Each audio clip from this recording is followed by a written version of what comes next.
भगवान श्री कृष्ण की जन्म कथा। भाद्रपद कृष्ण अष्टमी को श्री कृष्ण जन्माष्टमी कहते हैं, क्योंकि यह दिन भगवान श्री कृष्ण का जन्म दिवस माना जाता है। इसी तिथि की घन घोर अंधेरी आधी रात को रोहिणी नक्षत्र में मथुरा के कारागार में वसुदेव की पत्नी देवकी के गर्भ से भगवान श्री कृष्ण ने जन्म लिया था। यह तिथि उसी शुभ घड़ी की याद दिलाती है और सारे देश में बड़ी धूमधाम से मनाई जाती है। जन्माष्टमी के दिन भगवान श्री कृष्ण की जन्म संबंधी कथा भी सुनते सुनाते हैं, जो इस प्रकार के हैं। द्वापर युग में भोजवंशी राजा उग्रसेन मथुरा में राज्य करता है।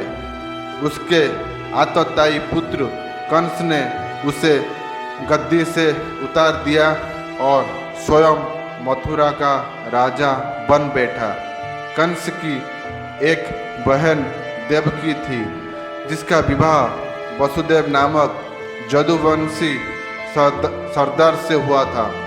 एक समय कंस अपनी बहन देवकी को उसकी ससुराल पहुंचाने जा रहा था। रास्ते में आकाशवाणी हुई, हे कंस, जिस देवकी को तू बड़े प्रेम से ले जा रहा है, उसी में तेरा काल बसता है। इसी के गर्भ से उत्पन्न 8वां बालक तेरा वध करेगा। यह सुनकर कंस वसुदेव को मारने के लिए उद्यत हुआ। तब देवकी ने उससे विनयपूर्वक कहा, मेरे गर्भ से जो संतान होगी उससे मैं तुम्हारे सामने ला दूंगी। बहनाई को मारने से क्या लाभ है। कंस ने देवकी की बात मान ली और मथुरा वापस चला आया। उसने वसुदेव और देवकी को कारागृह में डाल दिया। वसुदेव देवकी के एक एक करके 7 बच्चे हुए और 7 को जन्म लेते ही कंस ने मार डाला। अब 8वां बच्चा होने वाला था। कारागार में उन पर कड़े पहरे बैठा दिया गए। उसी समय नंद की पत्नी यशोदा को भी बच्चा होने वाला था। उन्होंने वसुदेव देवकी के दुखी जीवन को देख 8वें बच्चे की रक्षा का उपाय रचा। जिस समय वसुदेव देवकी को पुत्र पैदा हुआ, उसी समय संयोग से यशोदा के गर्भ से एक कन्या का जन्म हुआ, जो और कुछ नहीं सिर्फ माया थी।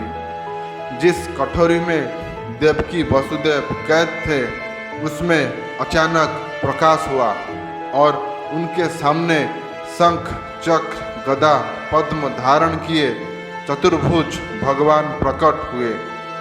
दोनों भगवान के चरणों में गिर पड़े। तब भगवान ने उनसे कहा, अब मैं पुनः नवजात शिशु के रूप में धारण कर लेता हूँ।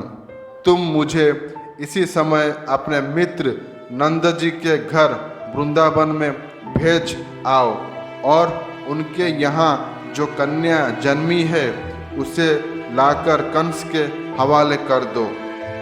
इस समय वातावरण अनुकूल नहीं है, फिर भी तुम चिंता ना करो। जागते हुए पहरेदार सो जाएंगे।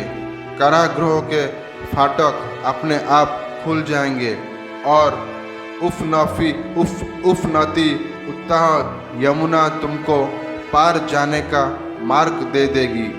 उसी समय वसुदेव नवजात शिशु रूप श्री कृष्ण को रूप में रखकर कारागृह से निकल पड़े और उत्थान यमुना का पार कर नंद जी के घर पहुँचे।